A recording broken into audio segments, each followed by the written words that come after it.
Hello, my name is Alison Sayers and I'm the Safeguarding Education Trainer. I'm going to present to you today a PowerPoint presentation which has been developed by Andy Peters, a police officer in the West Midlands Police. And the subject we're going to talk about is county lines. The intention is to provide an overview of what is meant by county lines and the types of structure of group and how children are involved. County lines is a phrase that is used regularly on the news and in the papers, but do we know what this is, why it happens and who it involves? Just as importantly, we need to be aware of how to identify young people at risk and also what support services we can offer. There are lots of strands to county lines which will become clear as we progress through the slides. County lines is actually a term used to describe gangs and organised criminal networks involved in the illegal exportation of drugs into one or more areas in the UK. These use dedicated mobile phones or lines or any other form of deal line. These organised gangs are likely to exploit children and vulnerable adults to move and store drugs and money. They often use coercion, intimidation, violence, including sexual violence and weapons to achieve this. This slide illustrates the characteristics of a county line.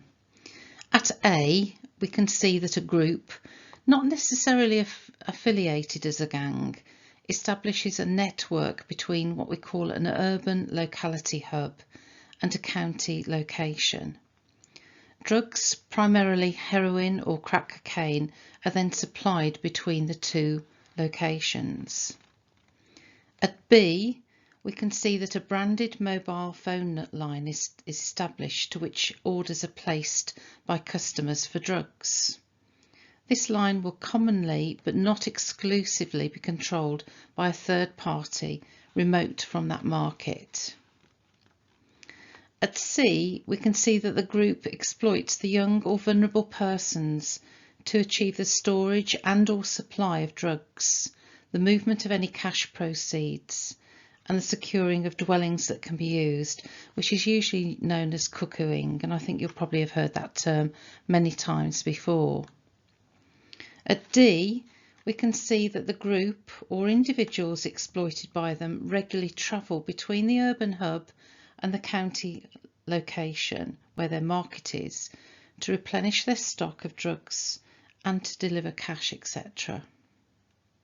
The group uses intimidation, violence, weapons including knives, firearms and corrosive substances to ensure that the people being exploited on the county lines comply.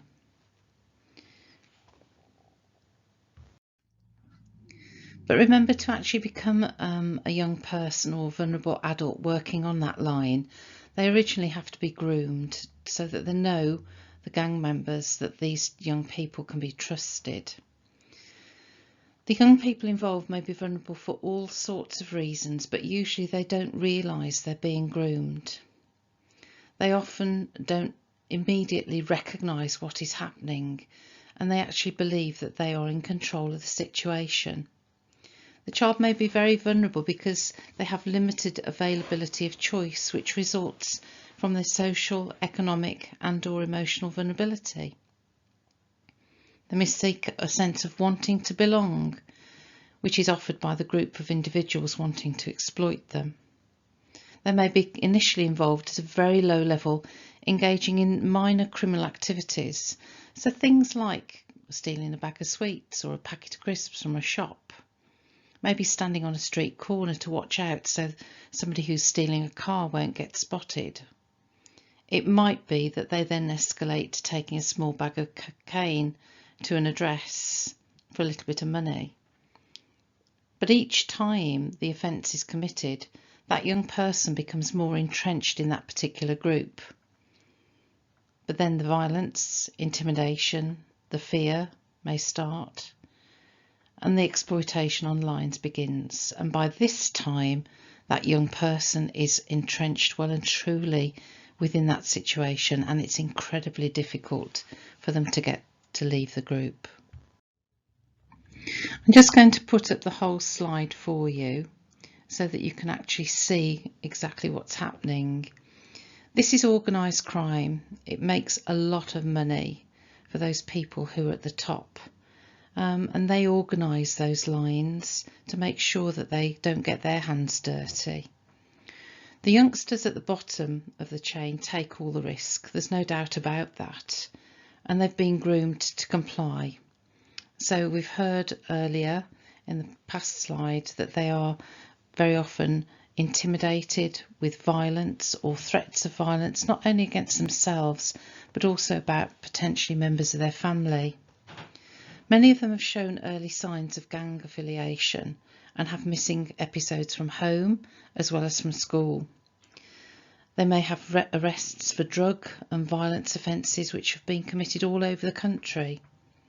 When they're controlled by the elders further up the chain, they actually start becoming very chaotic in their behaviours, which is something you perhaps need to look out for in school, and become more involved in drug dealing activities. They're then encouraged to recruit other people by the elders. These elders are entrenched. They have the power and control. They don't want to get close to what happens on the streets, and they don't get involved in the actual violence. So they're well out of it, keeping their hands clean. When we look at where the gangs running out of the West Midlands actually target, you can see it's all over the country. Scotland, East Midlands, the East Coast, the South East and West regions, as well as South Wales. This is big money, as we'd said earlier, for those organising the distribution of drugs. What we also believe is that it is highly likely that groups from the South East and London Way and Derby and East Midlands Way are involved in county lines which impact on Birmingham and the Black Country where we live, and that county lines from where we are actually impact on towns just outside our region as well. Here you can see some news articles that actually highlight the level of violence relating to county lines. These are not bruises, they're not punched eyes that result in a bruised eye, they're not a slap, they're not a broken bone, they're two murders of two 16-year-old children. We know from data in 2020 that there's evidence of county line activity in 90%, that's 90%, of the forces in England and Wales, and there's been a huge increase in the amount of violence against young people under the age of 25. The West Midlands area is actually identified as an exporter in that county lines emanate to other areas from our area, and there's also evidence of this in our borough in Dudley. Going back to 2018, there was actually a serious case review that was led by our Dudley Safeguarding Children Board at the time, where it reported on the death of a 17-year-old boy who was fatally stabbed in Gloucestershire. Some of you might remember that. The child was actually referred to as Child F, so if you want to look at that serious case review, please do so. But there was evidence that county lines had played a part in this case, and the review focused mainly on the last 3 years of this boy's life, which we're going to have a look at in the next slide. I'm going to bring up the whole of this slide for you. From a very early age, this young lad went into care. He regularly attended school, but school will say that his behaviour was quite challenging, although it was nothing that they couldn't handle. When he worked well. He worked at national average, so his SATs results were at national level. So he wasn't falling behind, he was attending school. Personality wise, he was described as very friendly, he got on with his peers, no issues around hygiene, very well presented at school. From 2013 there were changes, and those signified changes that we would look for as possible things to suggest that he was involved in county lines. His behaviour changed quite dramatically. He was excluded from school on occasions. He refused to engage with people in authority or teachers. And regularly he was reported missing from home. So his foster carers would report him as missing. He would be found in other areas of the country, having committed various criminal activities. Some of those activities were drugs related. So that again, there were suggestions that he was being involved in county lines. This lad died, and we have to learn from those mistakes. I'm going to bring up the slide in its entirety for you, because here we're going to look at victim profiling. So we've got 3 victim profiles for county lines, and that first one you'll see white male usually, but we are having more females these days, age 25 plus, and usually a drug user living in a cuckooed premises. So this is where gang members or criminals use a vulnerable person's home to stash or sell the drugs from. Victim profile 2 are young people aged between 14 and 24 who are actually exploited for drug running purposes. And our profile 3 are missing people, mainly children aged 13 to 17 who are exploited by those gang members. And if we look at the county lines exploitation risk factors, they're very similar to that for child sexual exploitation. So it's highly likely that there is a crossover between county lines groups and child sexual exploitation, either for victims or offenders, due to that similarity in risk. But those have not been actually conclusively identified. So mental health problems, drug use, debt bondage, known to the care system, prone to missing, they all show us that we've got a very, very vulnerable child. We believe it's highly likely that young people are groomed via social media, as we all know, and from our educational institutions. So we need to be very mindful of the children we're dealing with. One of the ways in which we can actually start to protect young people involved in county lines is by the means of a criminal behaviour order. Some of you may remember ASBOs and CRASBOs, which were antisocial behaviour orders and criminal antisocial behaviour orders, and these two have been replaced by the criminal behaviour order. They can be issued by magistrates in a magistrates court or by Crown courts. But each court that issues a criminal behaviour order has to consider the offending history, but also the impact of that offending on the victims and also the community. And whereas they can last up to 3 years, usually they're for 2 years in total. What you will find is that courts will impose various conditions on that young person, and a couple of them are listed there. They can be made not to associate with their co-accused. They may not be able to travel outside of the West Midlands without an adult or an appropriate adult with them if they're vulnerable.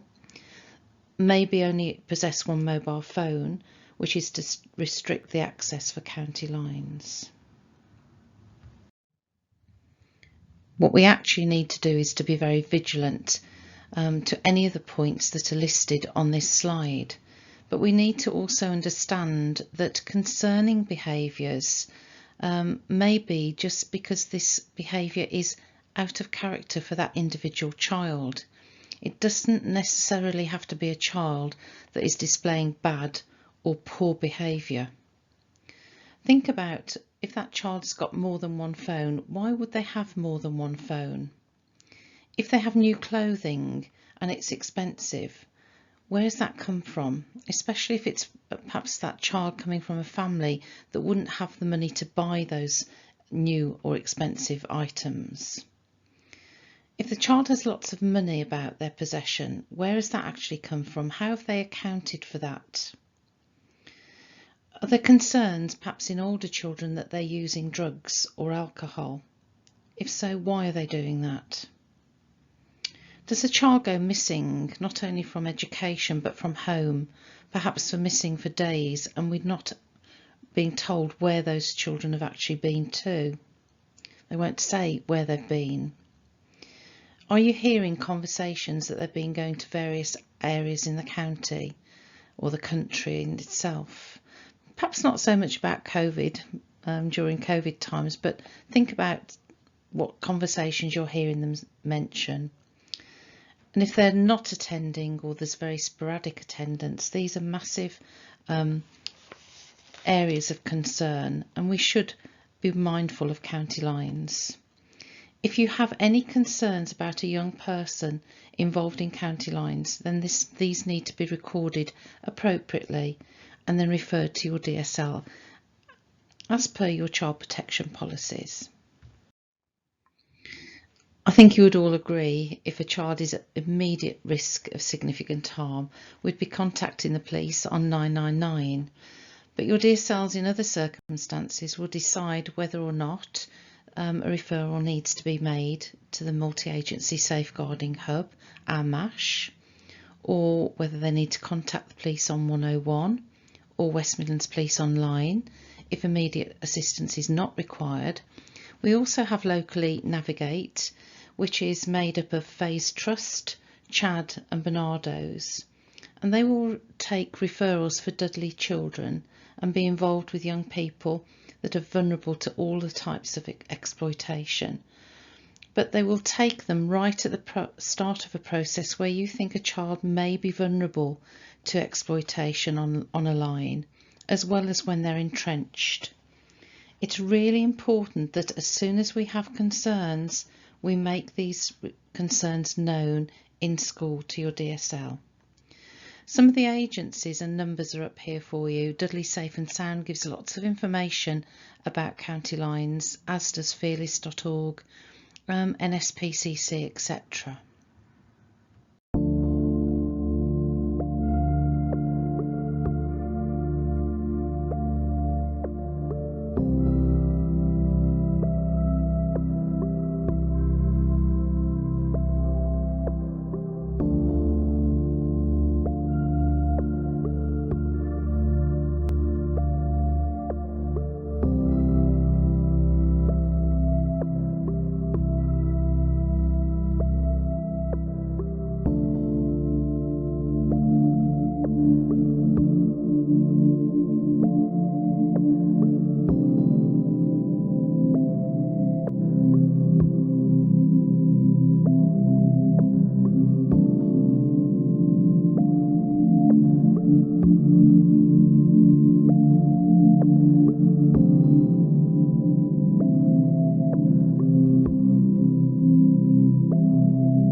Just before we finish, I'd like to add this slide into Andy Peters' presentation.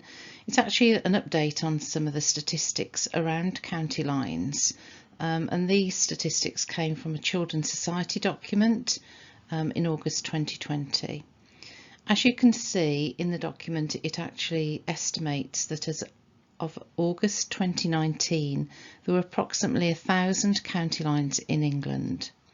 Each of these county lines had a estimated profit of £800,000 per line. So you can see the amount of money these gangs are making is massive. By August 2020, however, the estimate was that these phone lines had actually tripled in number, and that children as young as 6 years of age were actually being involved. So that's a massive drop in the ages of the victims that are involved in county lines from our previous slide showing 13 to 17-year-olds. I think children are in the minority as 6-year-olds, but we have to be mindful that even our primary school children will be involved or possibly involved. They also showed that during COVID, gangs are dressing up young people as key workers to deliver drugs, making it quite difficult for police to actually spot these individuals who are involved. And the worrying trend is that there has been a massive increase in children referred by councils for support in relation to modern slavery and county lines, 807% increase. So the trend isn't going downwards, it's going significantly higher. Just be mindful of the children that you have in your schools and colleges. If they are showing out of character behaviour, not just poor and bad behaviours, they are missing. They do have all of those indicators that we've talked about on the previous slide. Make sure that your concerns are heard as soon as possible. You record your concerns and you pass those to your DSL. I hope that you found the presentation useful, and I'd really like to express my thanks to Andy Peters for having put this presentation together with some notes underneath. It's made my life a lot easier trying to do the voiceover, as your DSLs wanted this. So I hope it's been useful for you. Thank you.